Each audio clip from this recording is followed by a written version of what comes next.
KFSR at CMAC present the Central Valley Ledger, a public affairs program featuring stories from all over the Central Valley with Sevag Tateosian, 90.7 KFSR. Welcome to another edition of the Central Valley Ledger.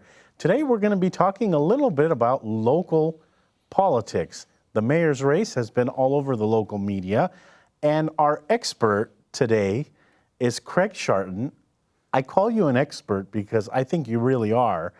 You have done so many things in the city, from city council to downtown czar to economic development to all kinds of stuff. Yep. Welcome to the program. Thank you. Interesas.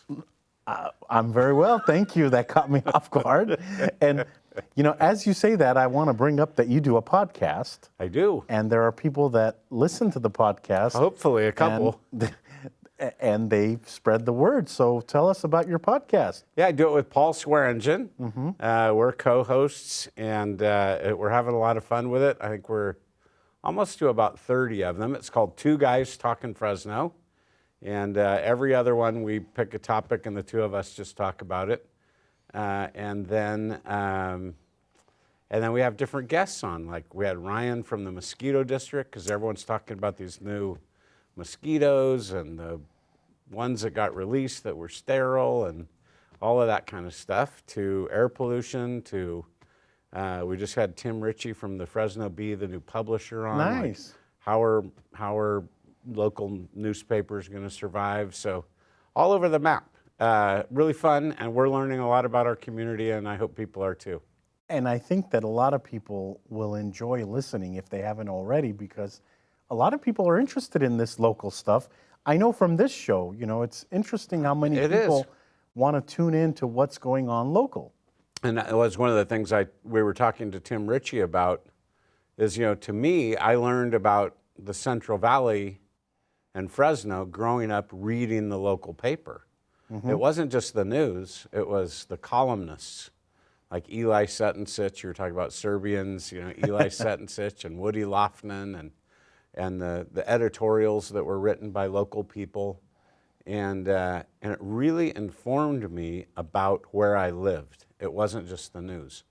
And I think they really got away from that and left the hole for some of us to fill with, you know, teaching local, people about what's stuff. going on, who are we, where did we come from, why do we exist, how are we different than other places? And that's a perfect segue into what I want to get into. So typically, I don't want to say traditionally, but typically when a sitting mayor is in office, they want to go for re-election. Right. You know, it's a 4-year term, and usually from what I've seen, they want to do two stints. Yep. Were you surprised when Mayor Brand decided not to run?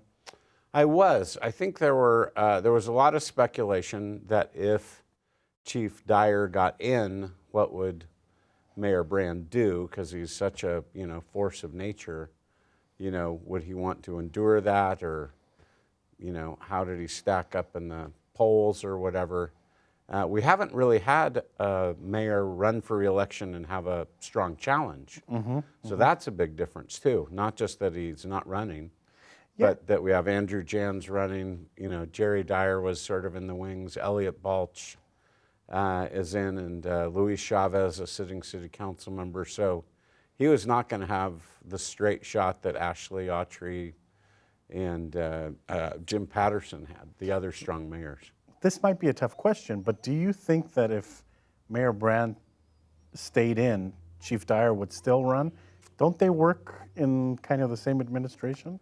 They do, but I think it was because he was making rumblings to run that he was kind of a force to be reckoned with already. So I don't know. I'd be speculating if I said I knew. He was certainly doing the kinds of things that would tell you he was going to run anyway. So in this talk about mayor, we always hear about this strong mayor. Right. Strong mayor. And so we're not talking about physically muscles. Right. We're talking about a system. Can you talk about the system? Yeah, well, and I hate to always, I try not to say I did this, I did that, whatever, but I was very involved with it at the beginning. I was on the council when there was we would say a weak council mayor system. And what that meant is that the city council hired the city manager, and by charter, the city manager hired, fired, promoted everyone else. You had, by charter, could not say anything about the performance of any city employee other than the city manager. Oh, wow, that's interesting. And with 6 council members and the mayor, all with an equal vote, it's not black and white, but I could tell you that if a city manager had 4 votes like locked, the other 3 people might not get the same level of service that the other 4 got. And when you're trying to represent your district, that's a bit of an issue, right? The other thing is that even with the council, the supporters of the city manager, a strong supporter, we were all supportive, but varying degrees, we had a lot of really weak department heads. Like if I put them on a list, which I did, and said, now we can't do anything about this, only our city manager can, but if like 9 out of 12 you would put in the weak category, there's nothing we can do except go tell our city manager he's not doing his job. But right? you didn't have the right to fire them or anything like that. Right, even suggest by charter. Interesting. So I helped start the Little Hoover Commission, which is an idea that pops up in government every once in a while, which we brought in really smart community-involved people, leaders, and said, look at our structure, look at our charter, like what changes would you recommend that we make? And one of the things that came out of it was a strong mayor, and then that was on the ballot. So a strong mayor, you have the mayor who hires the city manager, who then hires the department directors. So my thought and the thought of others was now that city manager has to be responsive to someone. So if these departments aren't doing a good job, the mayor can go, hey, I hired you and your guys aren't doing well, and I know who to hold responsible. And that makes sense, because if I'm a constituent and I'm not happy with a department, I can call the mayor, and then the mayor will say to city manager, what's going on here? Something like that. Right. So, but I would say that no one has really done it the way we imagined it. So the people that get elected tend to be very good outside of City Hall. You know, they're meeting with Congress and the leaders and getting stuff going and ideas and all of that. But the internal management of the department directors, I'd say still has not occurred the way we imagined it back in 1990 or so. Interesting. Which was like, so as long as you keep hearing it's taking 18 months to get the solar panel parking structure approved, which is a real thing happening now, that's where the strong mayor should go, hey, you 3 departments, come to my office. I want your letter of resignation on my desk by close of work today. I hope I don't need to use it, but if I do, I will, because our city needs to move forward. Interesting. Right? And that's what we meant by strong, and no one has really been that strong. Interesting. Yep. Speaking of the mayor race, we know that there are several candidates. Chief Dyer has said that he's in. Name ID-wise, nobody will argue with you that in the race, the chief has got the top name ID, right? No. I was just watching the other day. In our community, he's right at the top. So when it comes to the other candidates, and people keep jumping in, which I find a little surprising in that when you have someone with such a name ID, you need to have a lot of passion to take that on, and people keep jumping in. Jans had already announced, but Luis Chavez, Elliot Bulge. Right. So there are more people jumping in. How do you counter that? Well, I think for one, as popular as the chief is, and I know him personally, very nice man, I enjoy him a lot, but there will be people that don't see, that maybe let's just say the police department is already incredibly powerful, huge part of our budget. Like, we don't want to be just a police department. We want to have other departments like parks and quality of life issues as well. So I think there's going to be some backlash against that. Certainly he has personal issues, which he'll have to address in terms of the way he's managed the department, lawsuits, settlements, all kinds of things. So he's not going to have a cakewalk, even though he's popular. So I think there's a little bit of a sense that he might be at 75% popularity, but it's not going to be going up. It's only going to go down. Now, is it going to go down to 65, 55, 45? That's what nobody really knows, but that's what campaigns are for. So one of the questions I wanted to ask you is, do you think that this will get dirty? And yes. You think so? I think it will. There's this third-party expenditure thing now, and there are, I'm sure, many groups around the community that are putting together money outside of a normal campaign that will be attacking all of the candidates, because that's just unfortunately the way it's going to work now. And politics has changed. I mean, you've been around it much longer than me, but I would say that of the times I've been involved, and I've been involved since I've been a teenager, it's gotten nastier. It's gotten like, you always want to, make your candidate look good, but now it's to the point where the gloves are really off, right? I mean, am I perceiving that wrong? Yeah, I mean, it's actually been that way for a long time. So, like Thomas Jefferson, who I love, he hired a guy to write salacious stories about his opponent. Interesting. And then when he didn't pay the guy on time, the guy wrote salacious stories about Jefferson, which is where we got the whole Sally Hemings potential for relationship and children and all of that.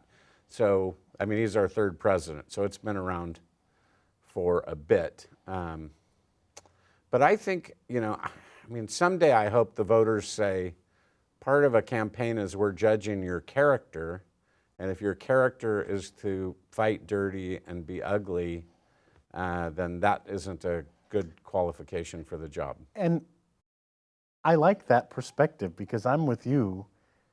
I think the strongest candidate should win without slinging the dirt, but I haven't seen that yet, and hopefully we'll get there.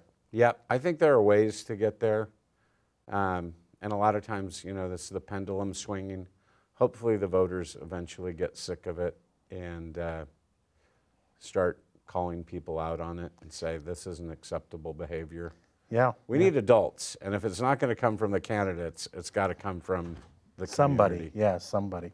So let's talk a little bit about, it seems like, and I may be wrong in this, so I want you to correct me, but it seems like the conservative candidate or the Republican candidate, although it's nonpartisan, is Chief Dyer, and then the rest are the more liberal or Democratic candidates. Right. Does that surprise you that Yeah, it is kind of weird that you've got sort of the, conservative / Republican. I'm not sure they're the same thing anymore. Yes, but then 3 Democrats slicing up maybe the rest of the pie. But you see, maybe Luis Chavez is moving more to the middle to try to see if he can capture some of that ground.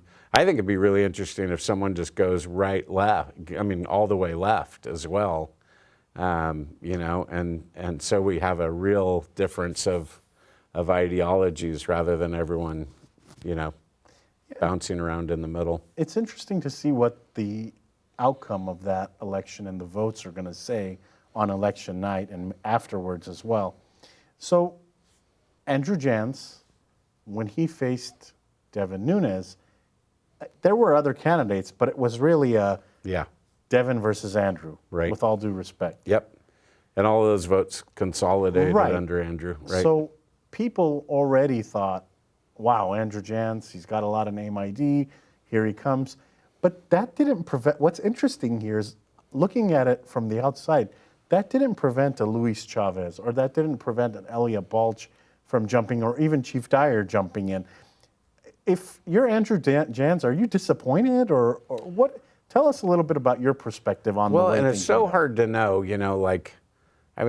I think about it some. I know there are people that think about this stuff way more than I do. I just have been thinking about it maybe longer than a lot of them.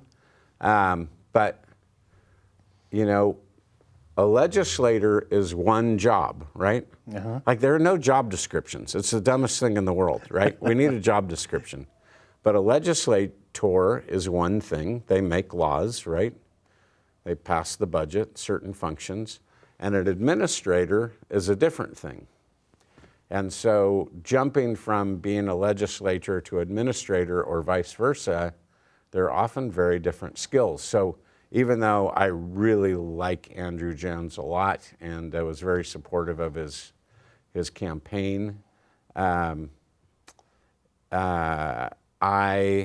immediate thought was, how does being an attorney and wanting to be a legislator, which I thought you'd be really good at, translate into running $1 billion city? Because then I have different criteria for that. Now, I don't know that the general public does, but I know there were a lot of people I was hearing in inside the Beltway or whatever, all saying like, what does he run?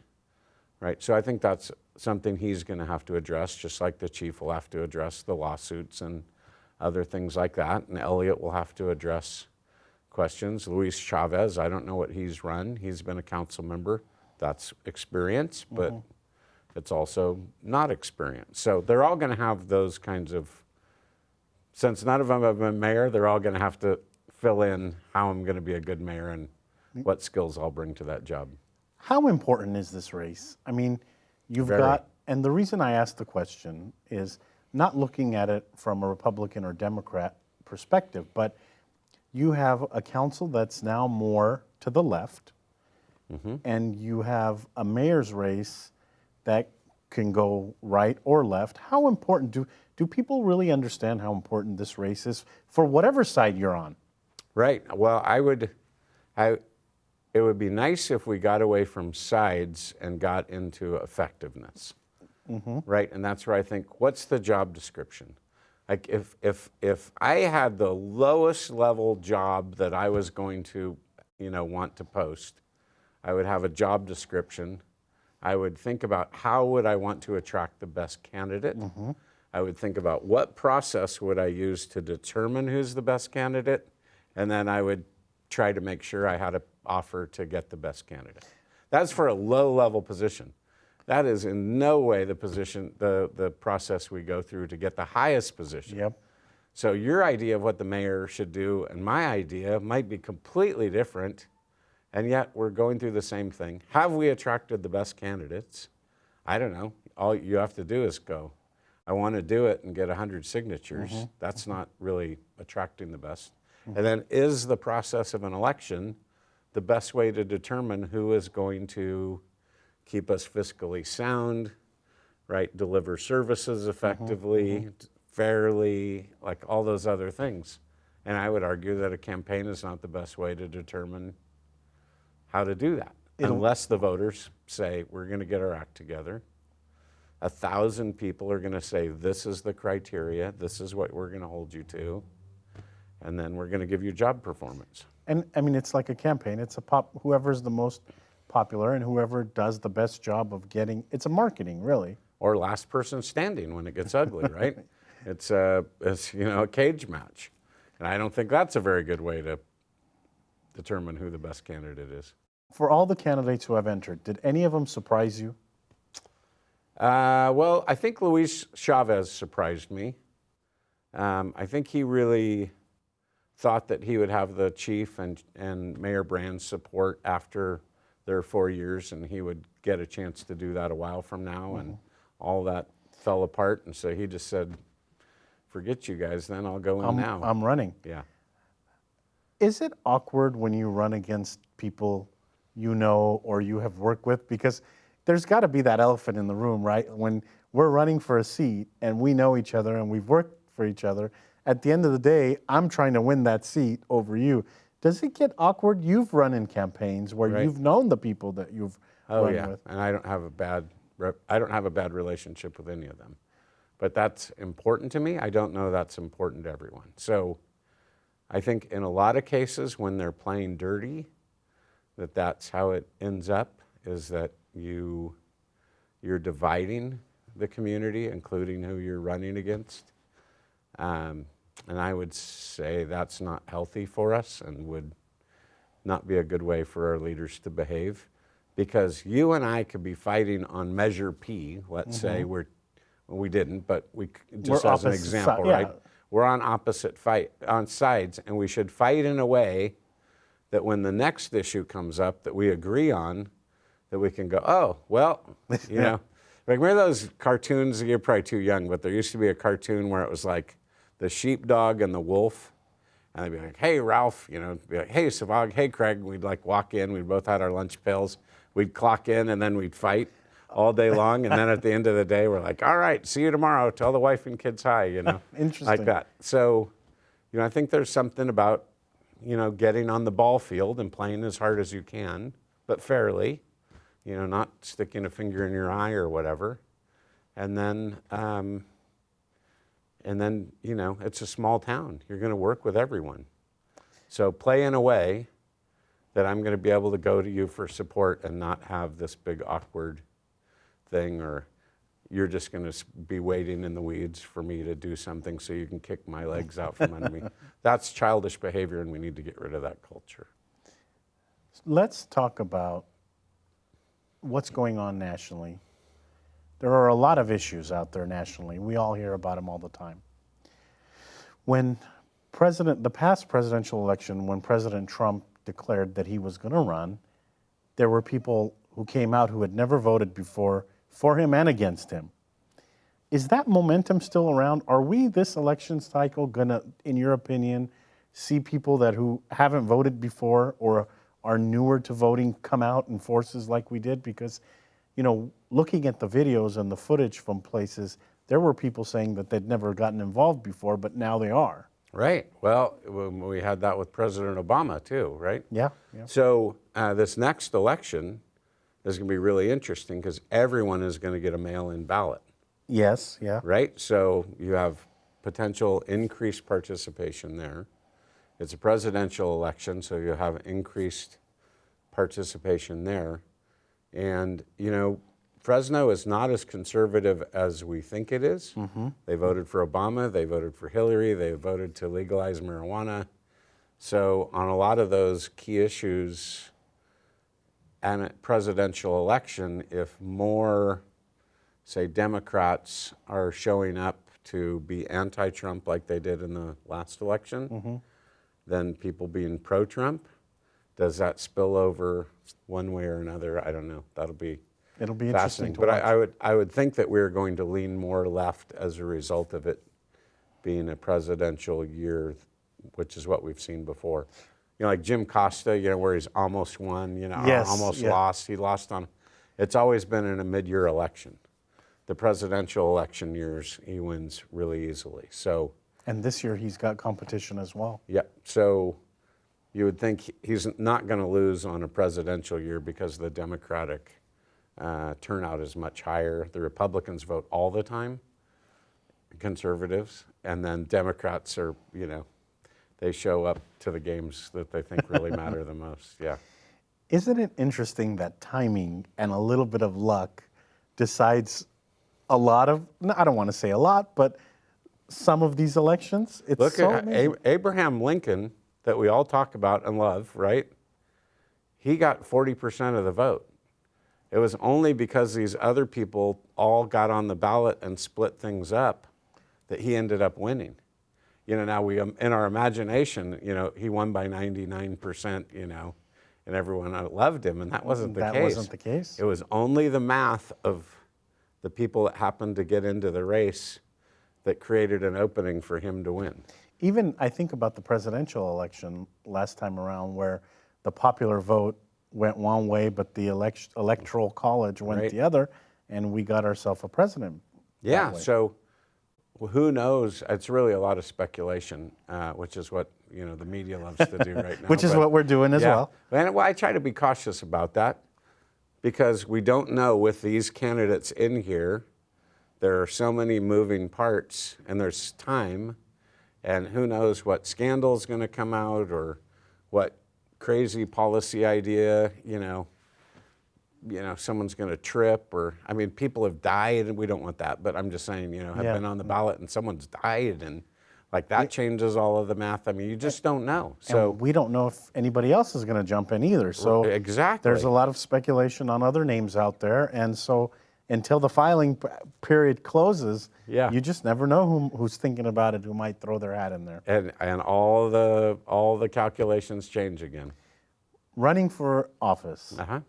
Some people say it's either win or nothing at all. Running for office, I don't agree with that. Yeah, me either. I think if someone has a passion for it, they should do it. And if they win, great. And if they lose, it's a learning lesson. It's more than that. I'm an idealist, I guess, in some ways, but I don't know. I think this is doable. Everybody should run a campaign that makes our city better, win or lose. And then you're always winning if your goal is to make our city a better place. That's a good way to look at it. Right? So what issue do you think is important that you have a good solution for? So here's a funny thing. What do we call the healthcare thing that we have now? What do people call it? Obamacare. You know who drove that wasn't Obama, it was Hillary. But when all of the Democrats were running, Hillary made damn sure that healthcare was going to be on the agenda. You better not show up to a debate without telling me how you're going to do healthcare. So even though she didn't win, by driving that issue, she ended up getting a healthcare system in place. Now, you might not like it or not. That's not my point. Yeah, the point is... But a candidate can say, air quality is the issue, here's what we need to do, or jobs or whatever, and all the other candidates are going to have to address that, and it can change policy. And you know what's interesting? You mentioned that. We're running out of time, but I got to mention this. The last District 3 City Council race was very similar in that I hadn't heard, and maybe I missed it in other elections, public health issues were brought up. Lead was brought up. That was one of my top things of reason I wanted to run. I thought this is very interesting. Here you have a serious issue that nobody's talking about. But it was brought to light because, and you're right, candidates brought these things out forward. It was the Obamacare thing that I thought I can run, and regardless of what happens, I can make lead part of the conversation. And anyone can do that now. You know, Elliot could drive it with, economics or something. And the chief and Jans are going to have to not look stupid in a debate, and they're going to have an economics plan. Therefore, you've already fundamentally changed the conversation. It's so interesting. It's so interesting. Well, we're out of time this week on the program. I had so much fun. Time always flies when we're talking. But I'm going to invite you back after the election to talk about what happened at the election. But your podcast, real fast, how can people tune in? Well, go to Two Guys Talking Fresno. On your phone, you have a little podcast app, or you can go to Two Guys Talking Fresno. I think it's just Two Guys Fresno online, but Google it, Two Guys Fresno, and it'll pop up. And also, I work for CMTC helping manufacturers. So if there are any small or medium manufacturers in the Valley, I have some really great resources for them. So just email me at fresnocraig@gmail.com. There you go. How about that? Craig, thank you very much. Did I get it all in? You did. You did. Right. Thank you for being a guest this week. Anytime you ask, I jump. And we always have great conversations. We do. So We've been doing it for a long time. We have. That's all for this edition of the Central Valley Ledger. Our guest has been Craig Scharton. I call him an expert in politics. He's been around town for a very, very long time. Our director today, thank you to the team that put this together. Our director has been Paul Starcevic, and our associate producer has been Xavier Uriarte. Thank you so much for those listening to this broadcast on KFSR 90.7 FM, and to those watching on CMAC, Comcast 93, and AT&T 99. We hope you learned a little bit about the candidates and the mayor election coming up. Don't forget to vote. That's all for this edition of the program. Tune in next week to a new edition.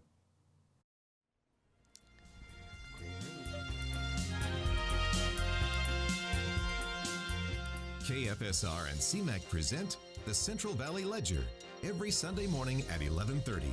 For a complete program schedule, visit kfsr.org.